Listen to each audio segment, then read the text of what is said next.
When solving a trigonometric equation, it's important that you have your formula sheet out and that you have all those angle formulas from grade 11 and our new compound angle formulas and double angle formulas out from grade 12. So you are able to use that while you work through your assignment.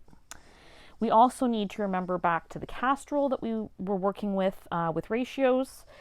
And of course, we still need our sine and cos graphs for values like pi by 2, pi, 3 pi by 2, and 2 pi.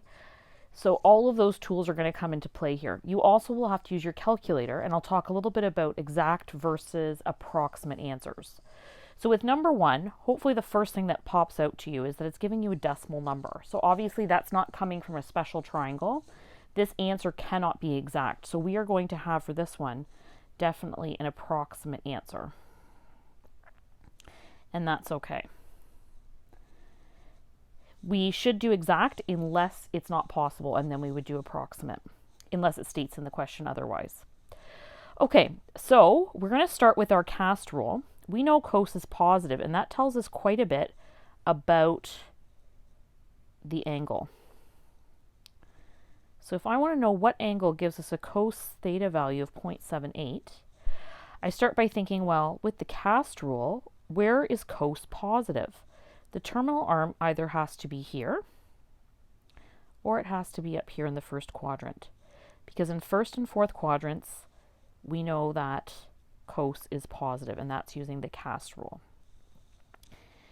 Now, we need to figure out what the related angle is going to be. And remember, the related angle is this angle here, the acute angle that the terminal arm makes with the x-axis. So to solve for that, we are going to do second cos, or inverse cos on our calculator, of 0.78. So it's important that you know how to do that on your calculator.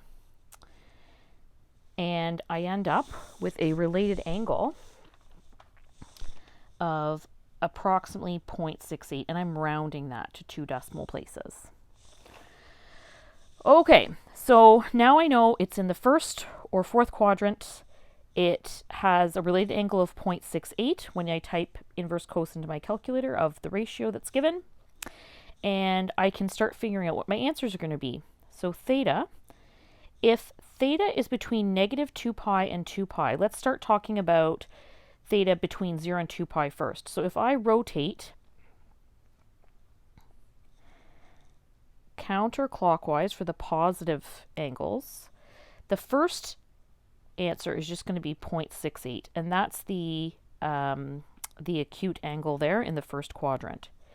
The second answer, I'm going to rotate all the way around, not quite to 2 pi, but my second answer is going to be 2 pi minus that 0.68. And 2 pi is approximately 6.28. So we're going to do 6.28 minus 0.68, and that will give me my next answer, which is 5.6. Okay, now we're going to rotate in the other direction. So if we're talking about between negative 2 pi and 0, we have to rotate clockwise instead. So the first answer is just going to be negative 0.68 because you go down instead of up. And the other answer is going to be all the way around in the clockwise direction with the little piece taken out. So that's again going to be negative 5.6. So we can just organize our answers in order here from smallest to biggest. So negative 5.6, negative 0.68, 0.68, 5.6. And there, like I said, you can only have approximate answers because you had to use your calculator for that one. And we just double check. Yes, we have looked at between 0 and 2 pi, and we've rotated the other way to negative 2 pi. So you always want to make sure that you do check what's given in terms of how many answers you need to list, because you can keep going around forever. So they have to tell you in the question which angles you're looking at for what domains you're working with. Okay, so the next one, tan theta equals negative root 3, and we want this time answers for theta between 0 and 4 pi. Remember, it can say theta or x, it really doesn't matter. So we're again solving now for the angle, which is different from when we were working with the ratios before. We were working with the angles and the ratios. Now we're working backwards. So we're starting with the ratio and we're ending up with the angle. Okay, so same thing as before. This time you'll notice a negative root 3, and that should look familiar. That's from our special triangles. So let's start by drawing our angle in standard position, and then we'll come back and see if we can remember what special triangle root 3 is from for tan. Okay, so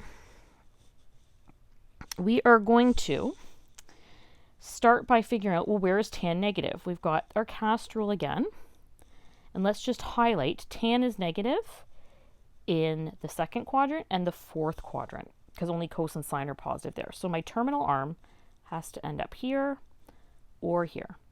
And I always want to find my related angle, is always this angle with the x-axis. Okay, and in order to find that, I could type it into my calculator, but I want exact if possible. So I'm not going to do that. Instead, I'm going to think about my 30, 60, 90 triangle, or my pi by 6, pi by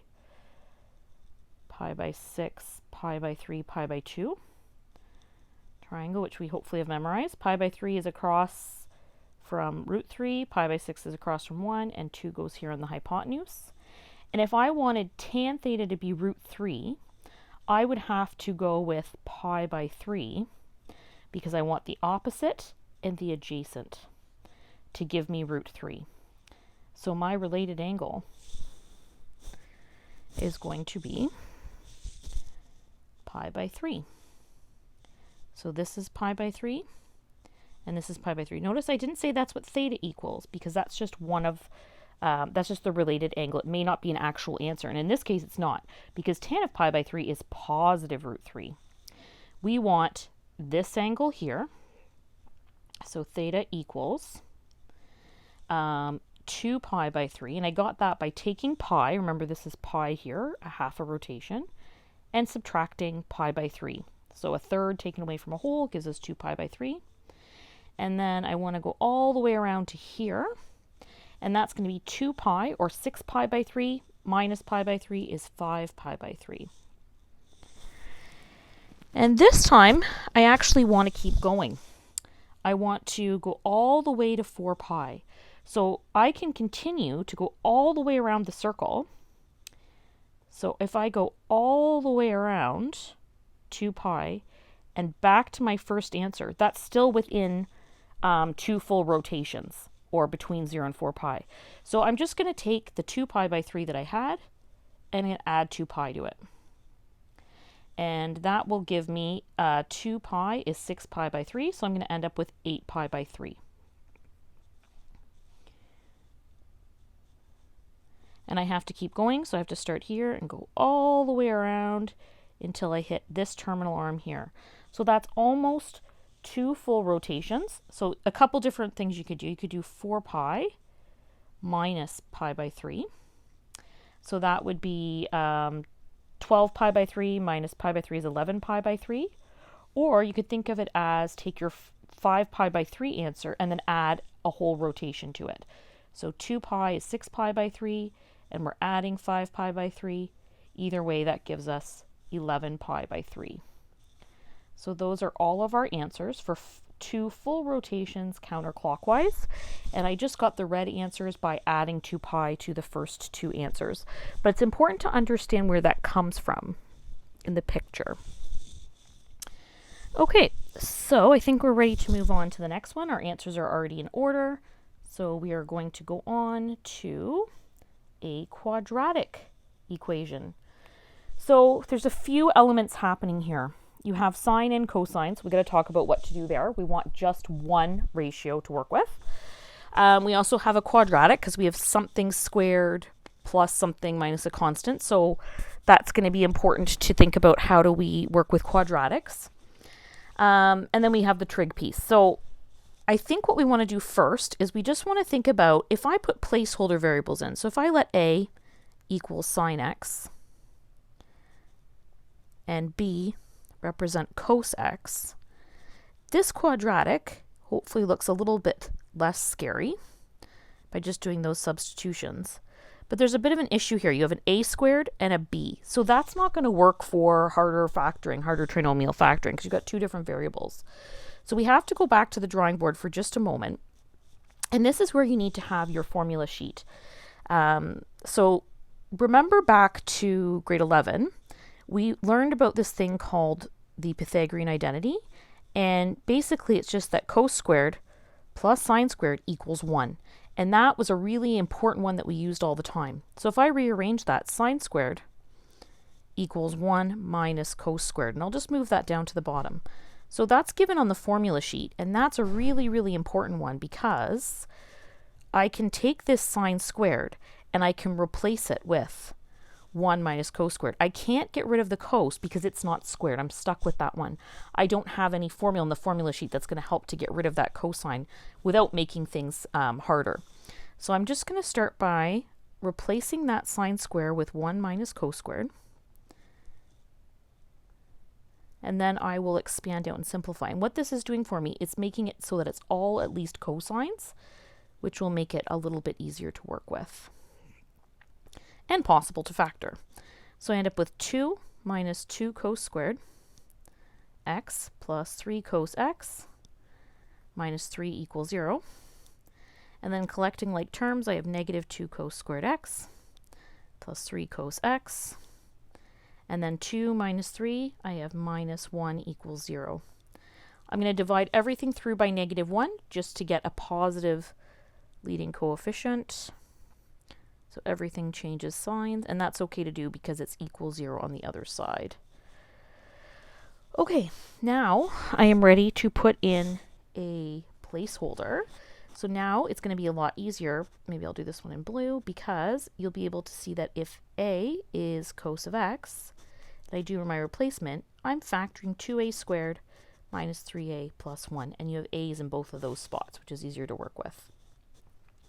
So this is a harder trinomial. You can factor it with crossover. I think most people are working with decomposition. So we're looking for two numbers that are multiplying to 2, the product of the last term and the first term's coefficient, and adding to negative 3.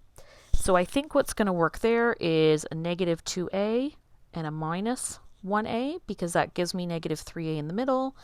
And negative 2 times negative 1 gives me positive 2. So I'm just going to break down that middle term. I'm going to factor a 2 and an a from the first two terms, so I'm left with a minus 1, and just a negative 1 out of the second set of terms. I'm left with a minus 1. So I think we're ending up with, in factored form, this quadratic is 2a minus 1 times a minus 1 equals 0. So I have two roots. A can be a half, or a can be 1. So really, once you do that substitution with Pythagorean identity, this just becomes a quadratic and a factoring question. And now we're going to put back in what a represented. So let's maybe go back to red here. So this means that cos of x was a half, or cos of x equals 1. And we wanted answers just between 0 and 2 pi here. So for cos x equals 1, remember 0, 1, or negative 1 for cos or sine, you're just going to think about what the cos graph looks like. So we only need the positive between 0 and 2 pi. And cos starts at its maximum of 1. At pi, it's down to negative 1. And then by 2 pi, it's back up to 1 again. So we want to know where is it 1 between 0 and 2 pi. So that happens at x equals 0, and 2 pi, it's at its maximum value. And where is that a half? Well, a half, we need to recognize that's two of the numbers from our special triangle, the 30, 60, 90. So we have to have that ready to go. Pi by 3 is across from root 3, pi by 2 is across from 2, and pi by 6 is across from 1. And we want cosine, which is adjacent over hypotenuse. So we want, let's see here, this is the adjacent and hypotenuse for pi by 3. So it looks to me like x has to be, or your related angle, sorry, you need to be working with pi by 3 in order to get cos x equals a half. Now that's not the whole picture there, so don't forget, this is easy to forget. Remember with the cast rule, even when it's positive, if we want all answers between 0 and 2 pi, I've got my related angle, but I have to figure out where is cos positive. Well, that happens in first and fourth quadrants, according to the cast rule, and pi by 3 is my related angle. I just need this first quadrant angle and this fourth quadrant angle. So there, x equals pi by 3, the first quadrant angle, and over here we have 2 pi or 6 pi by 3 minus pi by 3 is 5 pi by 3. So if we put all our answers together, x can be 0, pi by 3, 5 pi by 3, or 2 pi. Okay, so one more that introduces a new formula that we didn't use in grade 11. So double angles are exactly as they sound. They're cos or sine or tan of 2 theta. So instead of just having a theta, you have 2 theta. There's tricks that you can use to work with 3 theta or 4 theta, but to keep it simple, we're just going to look at the formula sheet for the purpose of this course. So there's 3 different formulas that you can use for cos 2 theta. The ones we use most often are 2 cos squared theta minus 1 is equal to cos 2 theta, and cos 2 theta can also equal 1 minus 2 sine squared theta. And you can use either one of these or the third one, but you just need to look those up on your formula sheet.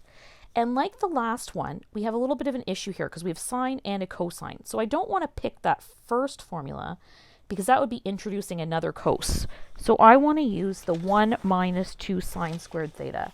That's going to be perfect because it involves sine, and I already have another sine in the question. So I'm going to start by doing some substitution here. So I'll leave the sine theta, and where I see the cos 2 theta, I'm going to replace it with 1 minus 2 sine squared. And this will just make a quadratic like the last time, and that equals 1.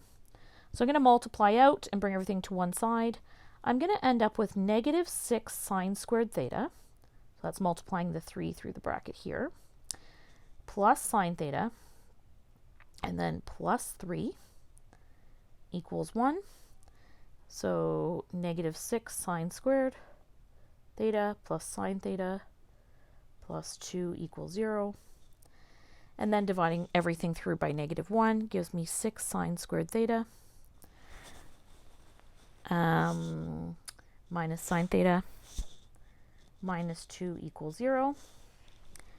And then let's do a little bit of a substitution. Let's let sine theta equal, we'll say, b. So we have 6b squared minus b minus 2 equals 0. And that just really allows us with that placeholder variable to see the quadratic and not have to worry about the trig. You don't have to put it in, but it's just sometimes helpful. So now we're looking for a harder trinomial, the factors that would make this harder trinomial. You could do, again, decomposition. Most people are doing, or crossover. Most people are doing decomposition. So we're looking for 2 numbers that multiply to negative 12 and add to negative 1. So I think negative 4b and plus 3b is equivalent to negative b and works perfectly because it multiplies to negative 12 and adds to negative 1. And then I'm going to do some common factoring. If I factor the first group, I can pull out a, let's see, 2 and a b. I'm left with 3b minus 2. And over here, I can just pull out a 1, which seems kind of boring, but I want to be left with 3b minus 2 in the bracket. So I end up with 2b plus 1 times 3b minus 2, and that equals 0.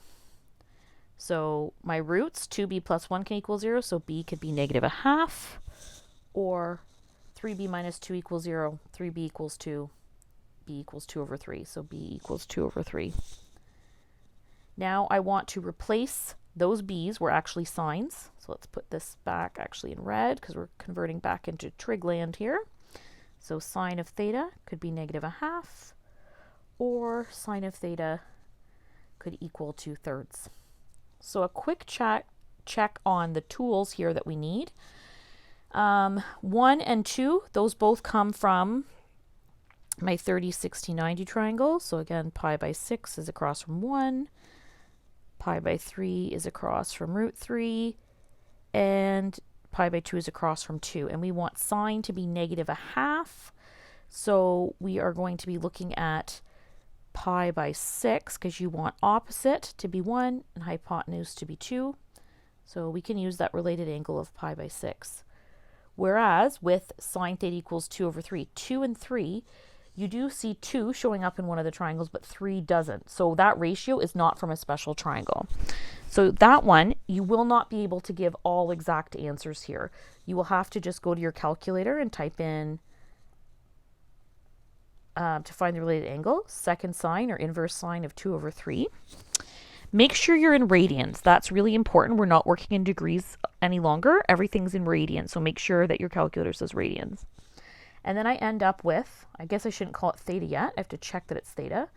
The related angle being 0.73. So now what I can do is draw my two angles in standard position. So I could have, if sine theta equals negative a half, I could have my angle being down here in the third quadrant or in the fourth, because that's where cos and tan are positive, so sine would be negative. And notice that pi by 6 is not one of my answers. It's just the related angle that it makes with the x-axis. So my first answer is actually going to be pi plus that little pi by 6 piece. So theta equals, let's see here, 7 pi by 6. And theta could also equal 2 pi minus pi by 6. So that's 11 pi by 6, because you've got 12 pi by 6 minus pi by 6. And both of those are exact values. Whereas 0.73, it can't be an exact value, but we can still draw our angle in standard position. It can be in the second or first quadrant, because that's where sine is positive. Oops. So if 0.73 is your related angle, then you can have theta being 0.73 is your first answer in the first quadrant. Or in the second quadrant, you can do 3.14, which is pi approximately, minus 0.73, and that gives us 2.41. So these are approximate. So pay attention to what the question's asking and whether or not approximate or exact roots are appropriate or even possible.